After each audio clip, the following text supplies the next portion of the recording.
The manga begins with the protagonist reflecting on the lives of people who have either abandoned their dreams or are still chasing them. It feels like one of those motivational speeches you'd hear before a big game or in an anime. Ironically, he's doing the exact opposite. He's the quintessential ideal employee, flawless, efficient, and constantly praised by his superiors. "You're truly an outstanding worker," they say. He avoids conflict, blends seamlessly into the corporate world, and plays the role of a cog in the machine. After another grueling day, Fudo sits at his desk, snacking and preparing to clock out. As he munches, he contemplates how easy it would be to decline some of his tasks. But that's not his style. He prides himself on being the perfect cog, pushing forward no matter what. His secret to climbing the corporate ladder? Making people think he's reliable, even as he quietly dreams of escape. His moment of peace is disrupted when a beautiful colleague sneaks up behind him, startling him enough to drop his snack. She apologizes for the interruption and hands him a stack of materials, mentioning that she's already marked the important points. Ever the professional, Fudo thanks her with a corporate smile and insists on getting to it immediately, even though she tells him to finish eating first. Priorities, right? As he dives into the work, Fudo realizes he could use some rest. He's been working tirelessly and wonders if anyone notices his efforts. Deep down, he convinces himself there's no point in chasing dreams, work is all there is. But then, a flashback strikes. Fudo remembers his childhood passion for drawing. He once dreamed of making a living through art, but his world turned upside down when his mother passed away unexpectedly. At just 15, he had to work non-stop to support his family.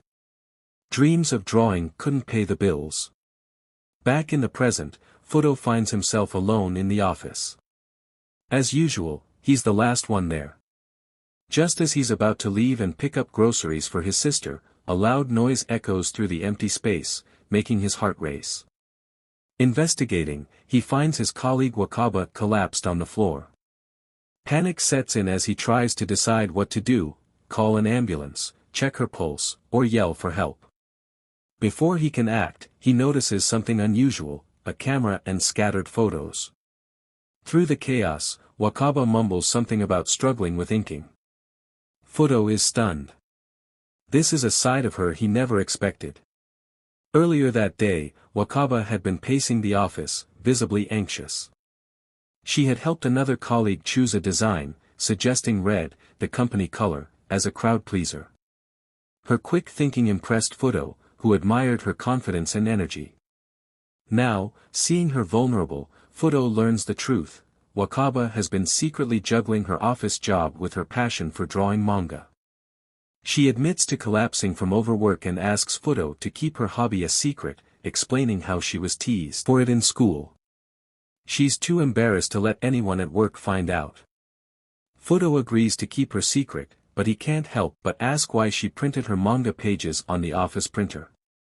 She awkwardly explains that she feels too self-conscious to print them at convenience stores.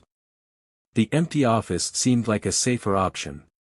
Her logic amuses Fudo, but he's taken aback when she reveals she has just 2 days to meet a manga competition deadline. Impressed by her dedication, Fudo watches as Wakaba shares her struggles with storyboards and her dream of winning a manga award. She surprises him by asking if he'd consider helping her. At first, Fudo hesitates. He doesn't know how to draw manga, but Wakaba insists, having noticed his talent for perspective, lighting, and textures during their lunch breaks.